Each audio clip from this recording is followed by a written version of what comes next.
très bien. Bonjour à toutes et à tous. Welcome dans les conversations choisies.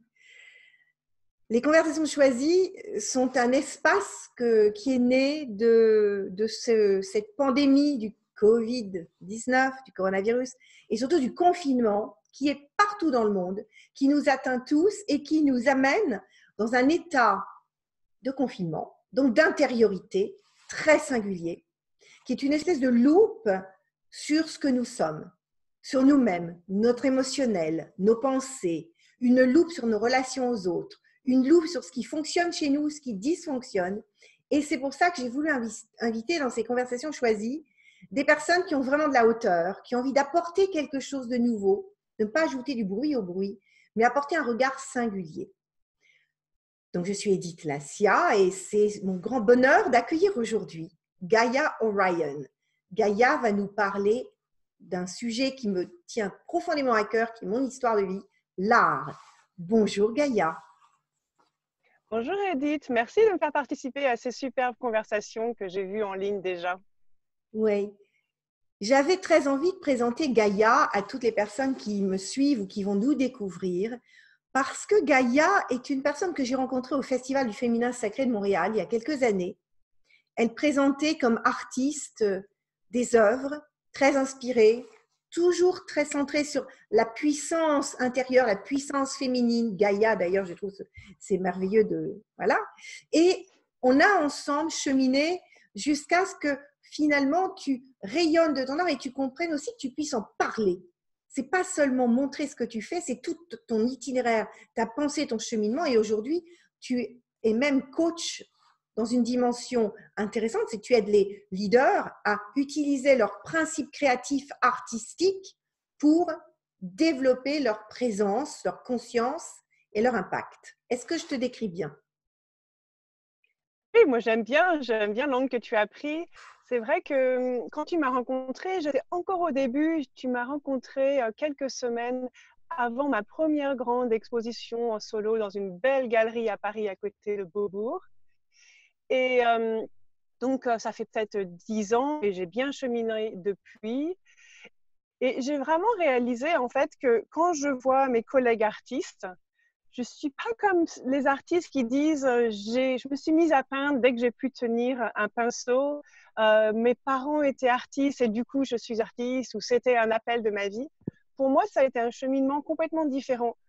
Je me suis retrouvée, j'étais parisienne étudiante, j'ai rencontré mon mari au Maroc et puis c'est un homme assez différent qui est poète, artiste, un peu loup des bois.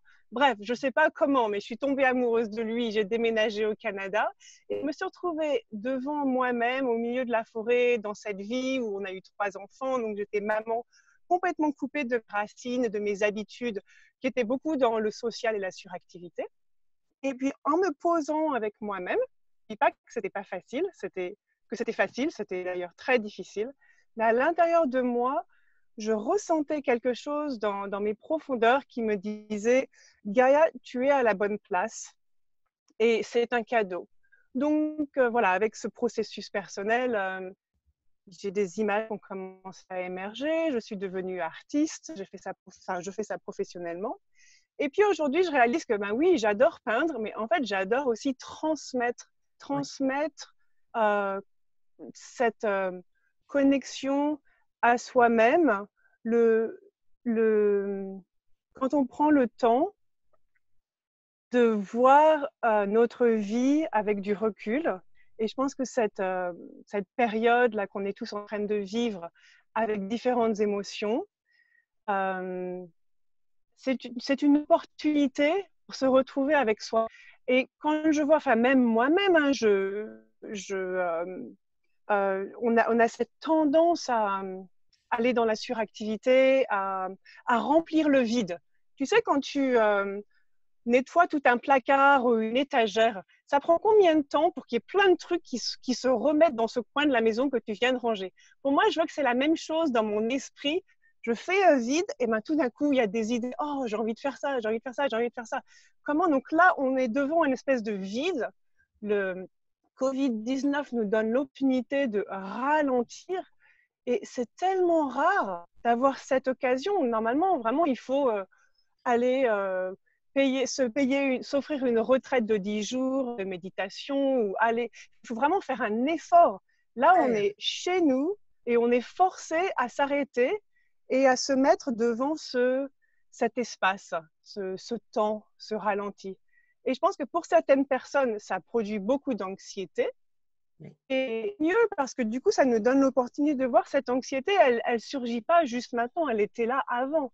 Donc, ben, qu'est-ce qu'on fait avec ça? Alors après, il y a aussi toute la créativité qui jaillit de cet espace naturellement. Et ça, je le vois beaucoup autour de moi. J'ai l'impression qu'après les 2 premières semaines de panique, de oh mon Dieu, il y a tout qui s'effondre, je perds mes revenus.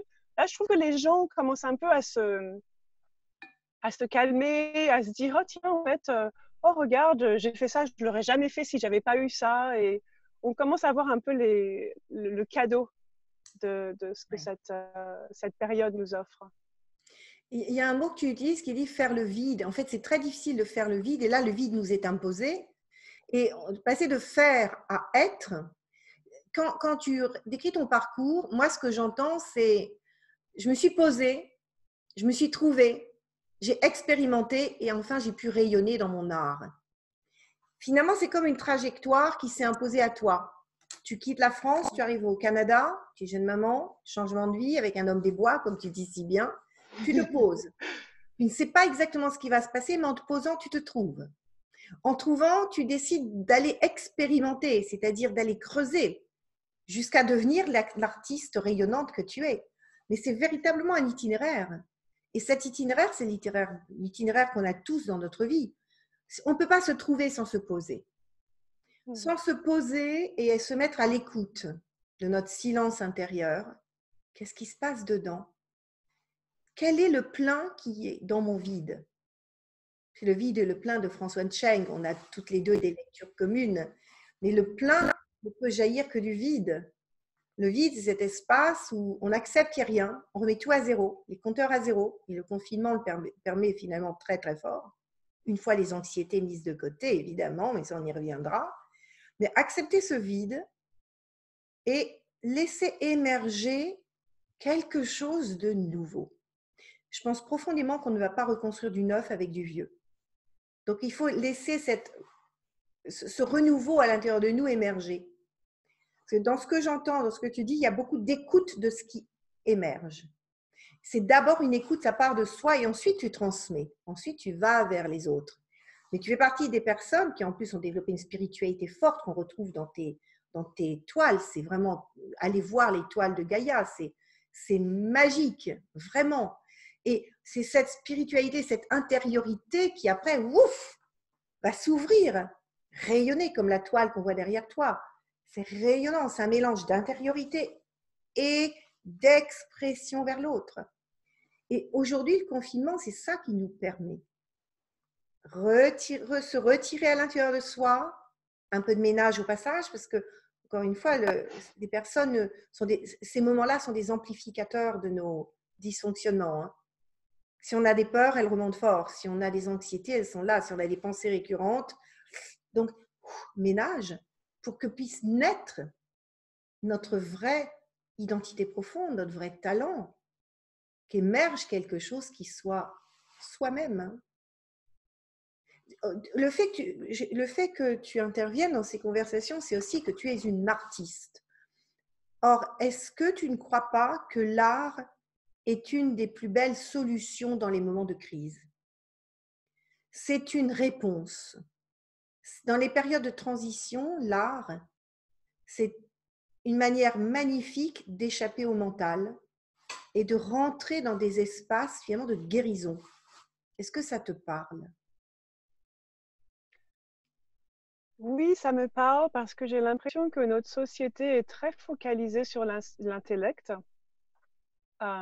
Aussi notre connexion à l'écran qui est quadruplée durant cette période pour certaines personnes, pas trop pour moi à propos.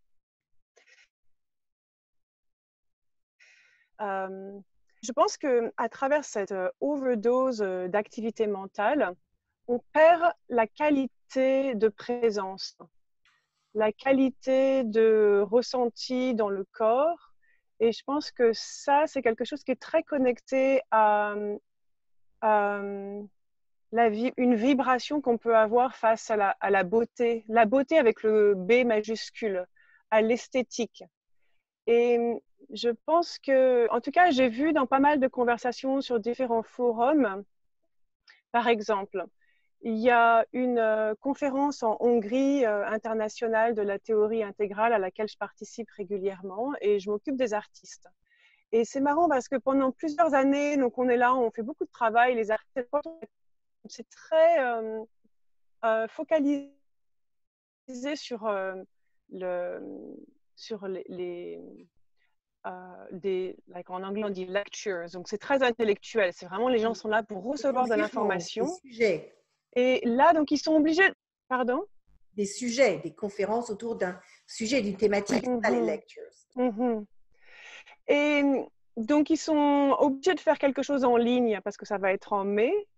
Eh bien, devine quoi? Ils ont demandé aux artistes de venir proposer quelque chose de différent parce qu'ils réalisent qu'en fait, personne n'a envie d'être devant son écran et recevoir encore de l'information. On est saturé au niveau information. Donc, on est en train d'inventer quelque chose qui va les stimuler dans cet espace du sensible, dans le subtil. Donc, c'est un domaine complètement différent et ça me fait plaisir de voir que à ce moment où tout s'effondre autour de nous, et bien, de voir que l'essentiel, justement, cette connexion à la beauté avec le grand B,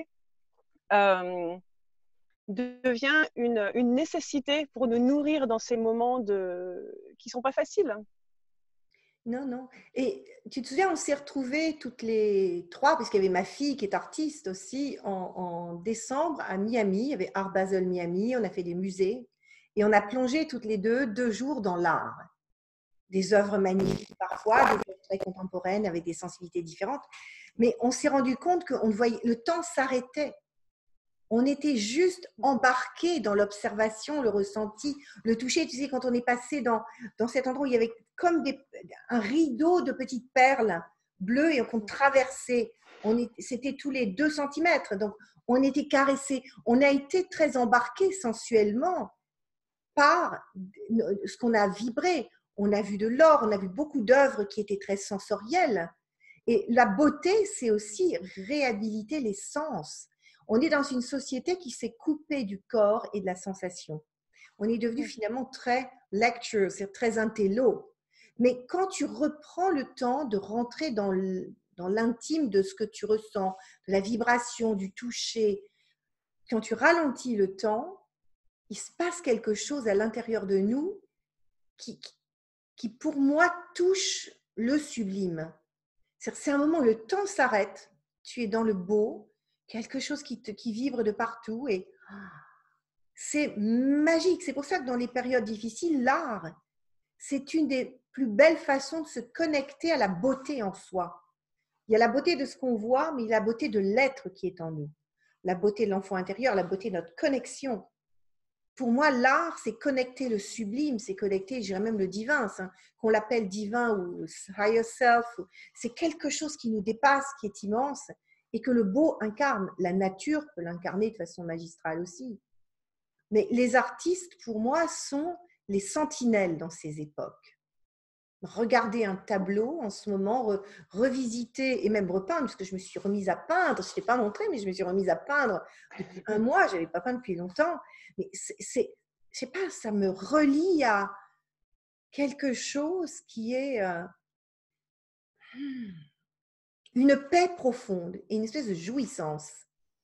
Tu sais, alors les musées en France, mais aussi au Getty Museum a ouvert une sorte de challenge où on prend une de ses œuvres préférées et avec ce qu'on a chez soi, on va recomposer l'œuvre d'une manière analogue. Donc, tu vas voir une fille qui prend le tableau, la jeune fille à la perle de Vermeer et qui va le recréer avec un foulard, un objet, etc. Ou la laitière, etc. Et tu as plein de tableaux comme ça qui sont le tableau préféré d'une personne ou d'une famille et qui est recomposé avec bout de ficelle, selle de cheval de course, course à pied, avec, tu sais, et ça, c'est quelque chose où, quelque part, on relie les êtres à leur enfant intérieur. à leur capacité créative, à leur capacité de jouer. Et qu'est-ce qu'il y a de plus important quand les temps sont durs que de revenir à ça? Où est l'essentiel? Qu'est-ce qui reste quand on a Ouais. retiré tout ce qui n'est pas essentiel? Un être, une créativité, une joie, une envie de pétiller, de partager, de donner, d'aller chercher. Tout dépend de l'angle. Si on est dans l'angle de la matière, on va être dans l'anxiété, comme tu disais. Et c'est vrai qu'il y a des gens pour qui c'est probablement plus dur que d'autres. Mais quelle que soit la situation, revenir à l'intérieur de soi, aller chercher ce principe créateur qu'on a tous, même dans la cuisine, par exemple. En ce moment, je n'arrête pas de faire la cuisine, ça ne va pas me réussir selon le plan des kilos, mais ça, c'est un autre sujet. Mais je fais ça parce que j'ai mon fils et mon mari. J'ai redéveloppé une créativité pour eux au travers de la cuisine, mais j'essaie de faire les choses aussi belles que dans un grand restaurant. Je m'amuse. C'est-à-dire, c'est comme si on pouvait arrêter l'instant et dire, puisque c'est dur, on va mettre du sublime dans chaque instant. On ralentit le temps. Qu'est-ce qu'on peut apporter comme beauté? Quel que soit. Mais je me demande aussi, tu parlais des leaders. Enfin, je pense que pour les entrepreneurs, en tout cas, moi, je le vois dans mon propre business, ça a vraiment été moteur de beaucoup de créativité, d'avoir ce temps. J'ai réouvert 10 carnets de notes que j'avais, j'ai déchiré les pages, je les ai organisés, j'ai écrit des articles, j'ai tous les trucs qui étaient genre en fin de ma liste de choses à faire parce que c'est genre, oh, il y a tellement d'autres choses qui sont toujours pressantes et qui fait que je peux pas me poser avec tout ce brouillon d'idées qui attendait ce moment pour germer. Je pense que c'est intéressant. Donc, il y a ça au niveau individuel. Et je suis intéressée de voir comment est-ce que ça va se passer au niveau collectif. Parce que j'aime toujours regarder le micro et macro de l'individuel, le collectif, comme on est des miroirs. Donc, je ne vois pas comment est-ce que cette créativité que je vois jaillir à l'intérieur de moi et autour des personnes, des entrepreneurs autour de moi, je ne vois pas comment ça ne peut pas se refléter dans notre société. Et j'avoue qu'il y a un certain optimisme et excitation, appréhension, mais dans le bon sens. C'est qu'est-ce que ça va être quoi notre prochaine étape?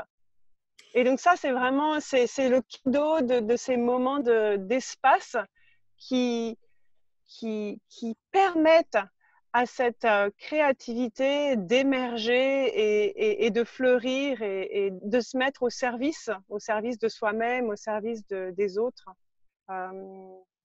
C'est aussi le côté de la créativité, pas forcément juste l'art, mais la créativité au service de notre talent unique. Donc peut-être que je suis un, un comptable ou je ne sais pas, n'importe quel métier.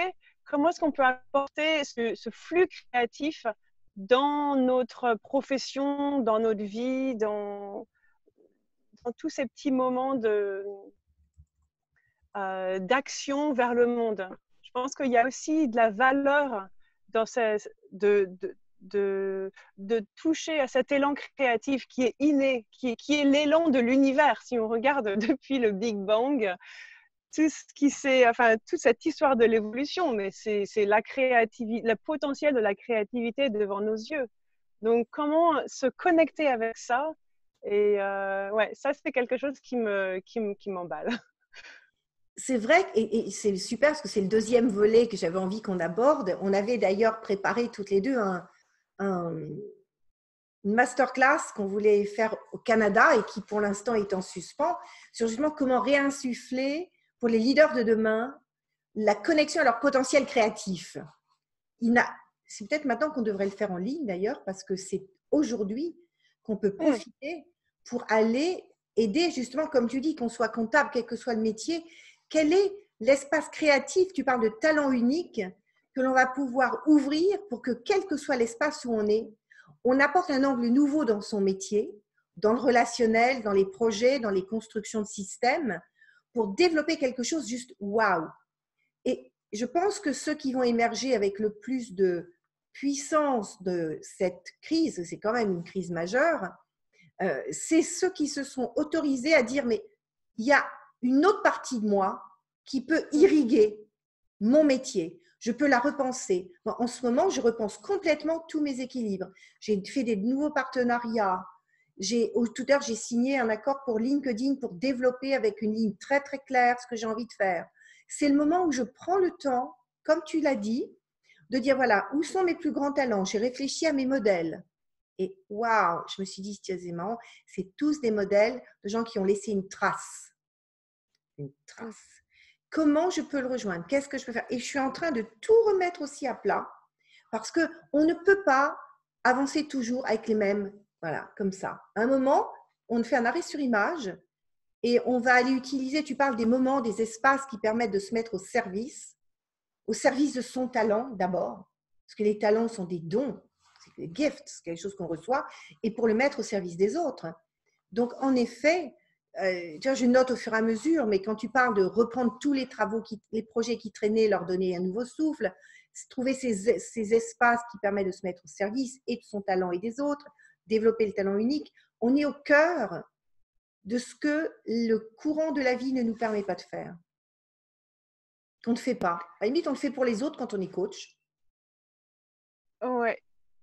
C'est de toutes les façons, au niveau de la société et puis même personnellement, on parle du mot beaucoup collapsologie, effondrement, mais aussi effondrement, ça veut aussi dire renouveau. Et je pense que ça veut dire qu'il faut reconstruire, et reconstruire, ça veut dire qu'on fait quelque chose qui n'a jamais existé avant. Et donc, quelle est la qualité, la compétence dont on a le plus besoin maintenant? C'est la créativité. La créativité pour innover, parce que innovation, en fait, c'est la créativité mise en action. Absolument. Ouais. Et dans la première partie finalement de notre échange, on est parti dans l'intériorité, dans ce que l'on va associer de la prise de conscience, mais après, en effet, c'est aller vers l'autre. C'est comment j'agis, comment je construis, comment je rejoins et je contribue. Parce que du compte, on est là pour ça. Oui, mais alors je pense que c'est très important parce que je vois beaucoup de personnes autour de moi qui mettent trop de… Enfin, et même moi, hein, quelquefois, je suis tentée de mettre on dit en français ou c'est anglais, de mettre la charrue devant les bœufs ou les… Enfin, je pense que c'est vraiment important que la fondation de notre individuel soit bien posée, qu'on ait bien compris qui on est, pour pouvoir justement faire émerger cette créativité, pour qu'elle soit vraiment au service de l'autre. Parce que par exemple, là, quand tout s'est mis en stop et qu'on s'est retrouvés sur Zoom, j'ai vu beaucoup de gens qui se sont mis immédiatement à mettre des propositions en ligne. Ça y est, ils se sont… Bon, alors peut-être que c'était un flux de créativité qui a jailli très bien, mais pour moi, en fait, j'avais envie de profiter de ce moment.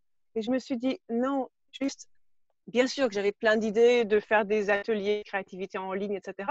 Mais vraiment, je me suis dit, stop, mais juste profite de ce moment, c'est un cadeau.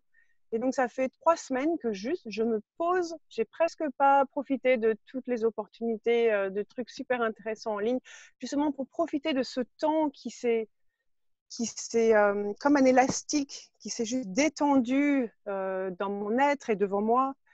Et j'ai des petites choses qui commencent à germer, mais je pense que parce que j'ai pris le temps, et puis après, sur une vie entière, mettons que j'ai pris 3 semaines ou j'ai pris un mois, c'est rien du tout. La valeur de cette attention que j'ai mis à mon intérieur, je sais qu'au final, ce que je vais créer quand c'est prêt, si on ne peut pas tirer les plantes du sol, donc là, ce que je m'offre, c'est ce temps d'incubation pour laisser fleurir en son temps quand c'est prêt. Et si on veut fleurir et tout mettre en action pour être un change leader, mais qu'on n'a pas préparé la fondation et qu'on ne sait pas vraiment où on va, je pense qu'au final, on va se retrouver mode Covid-19, gros crash, gros burn-out. Je le vois autour de moi constamment. Et je pense que vraiment, cette relation entre intériorité, extériorité, pause, action, et de constamment avoir cet équilibre de va et de vient, de prendre le temps de faire un petit bilan et puis pour mieux repartir. C'est vraiment très, très important pour ce processus de créativité, pour qu'il soit bien fondé, bien solide, Et puis aussi pour que ce soit authentique, authentiquement au service de l'humanité. Oui. Il y a quelques semaines, j'ai fait un article sur LinkedIn justement en parlant des 3 cercles, revenir à soi, observer les autres et rentrer dans une forme de solidarité et agir en conscience. Et j'ai reçu un article de ma fille que tu connais, Marie. Il dit, j'ai apprécié cet article, mais j'ai moins compris le dernier cercle, celui de l'action. Ou du moins, je le trouve trop précoce, je crois. Mais je parle pour moi et mon cheminement, car je comprends que peut-être pour toi et les gens qui te suivent, tu dois apporter des solutions.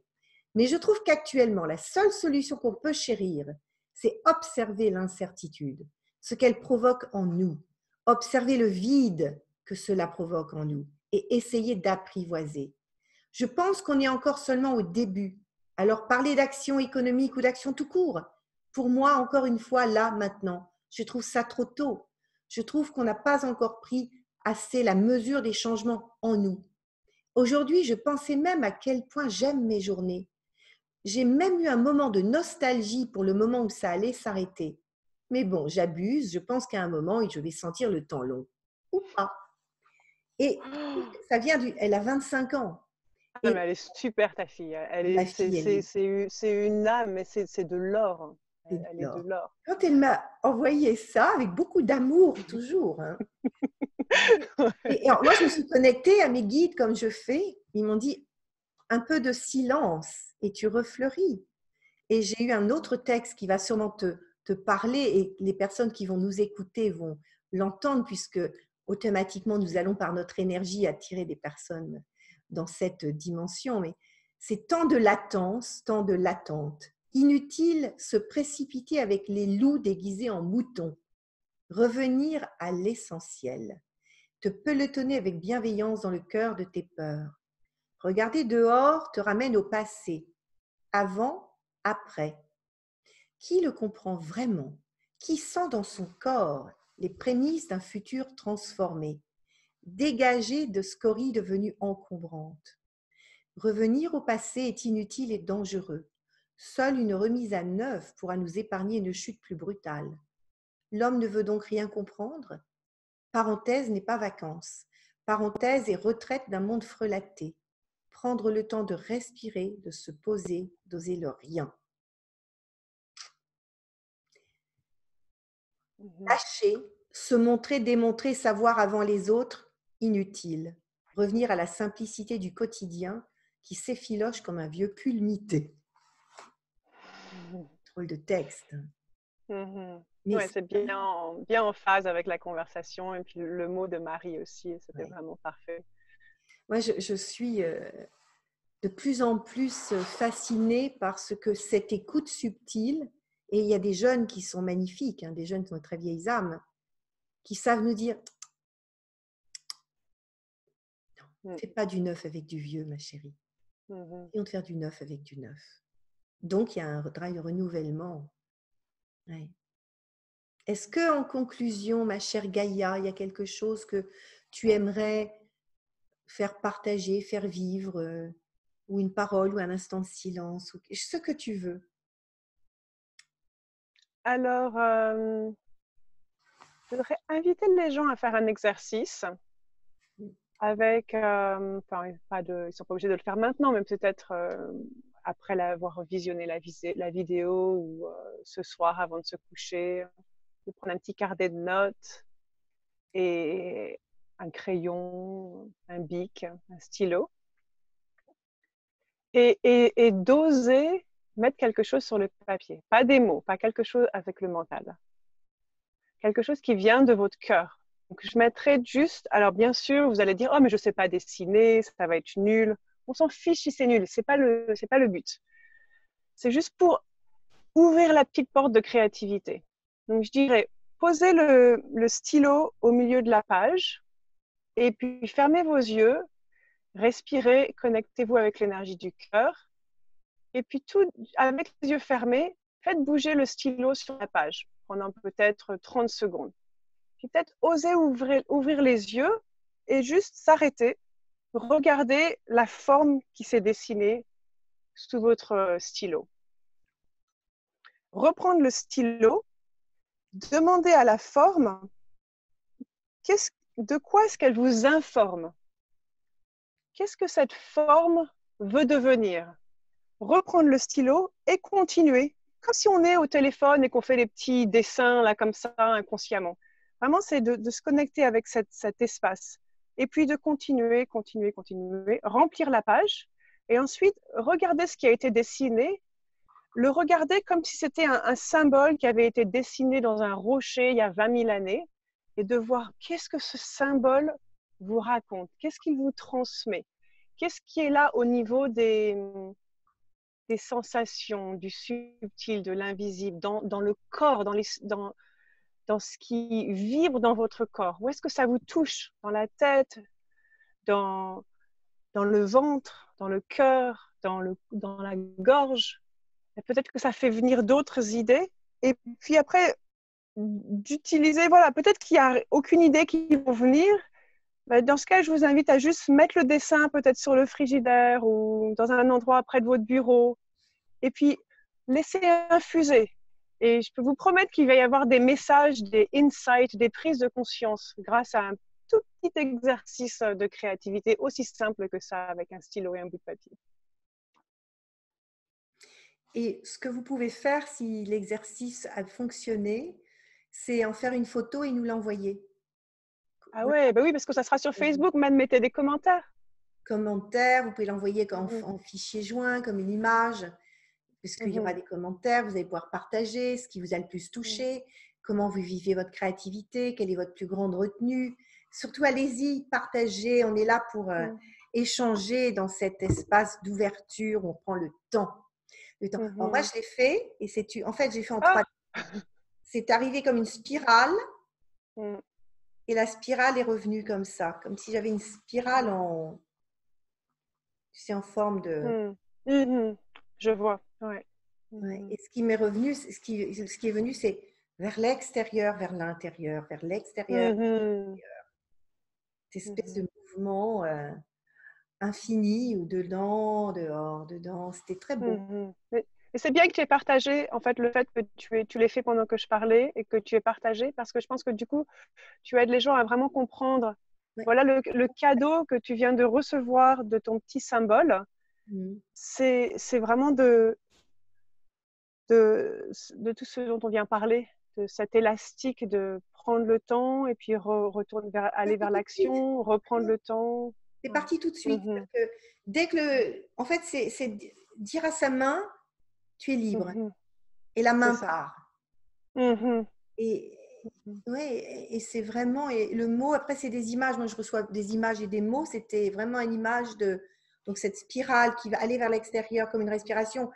Elle s'élargit, voilà. Et le mot qui est venu, c'est l'infini. L'infini, c'est-à-dire que c'est l'infini. L'infini, dedans, il y avait le retour à soi et le retour à l'autre. Donc, c'est ce qui est monté. Donc, si ça vous inspire, si ça vous parle, lâchez-le et dites-le, partagez-le. Voilà, ce sont des cadeaux. En dessous de la vidéo, vous aurez les liens pour voir, déjà découvrir ce que Gaïa fait sur le plan artistique, parce que c'est vraiment très impressionnant et moi j'adore. Ensuite, eh bien, peut-être que dans le futur, je pense qu'on reprendra notre projet de développer par la créativité avec nos deux personnalités qui sont très complémentaires, et peut-être que ça vous donnera envie de vous inscrire pour nous rejoindre et être informé du moment où on fera quelque chose.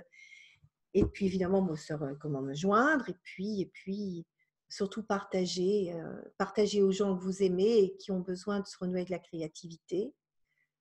Et voilà. Merci. Merci pour ce beau moment partagé. Ça fait plaisir. Je trouve que c'est vraiment nourrissant de pouvoir contacter en fait ces pépites, ces petits cadeaux de ces moments difficiles. Quelquefois, on se sent noyé par la négativité.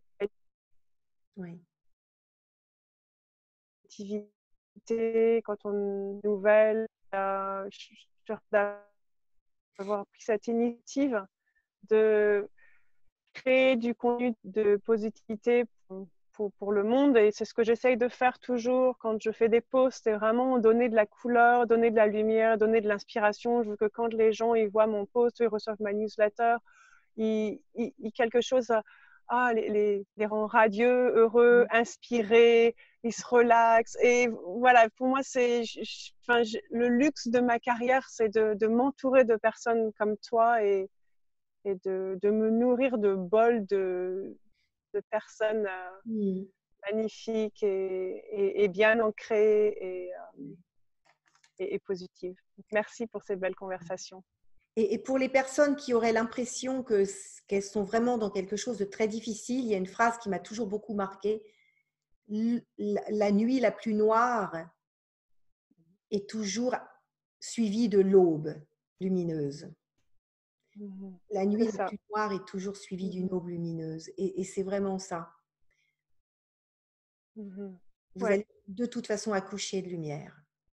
C'est l'idée de la spirale, qu'on est toujours Exactement. en mouvement. Les cycles, il y a les jours, la nuit, il y a l'automne, l'hiver, le printemps, l'été, La nuit la les plus cycles noire des est une aube planètes. qui vient. La vraie phrase, c'est ça. La nuit la plus noire est une aube qui vient. Magnifique. Prenez grand soin de vous et découvrez vos pépites, votre talent unique, comme l'exprime Gaïa. Et à bientôt. Au revoir tout le monde. Au revoir.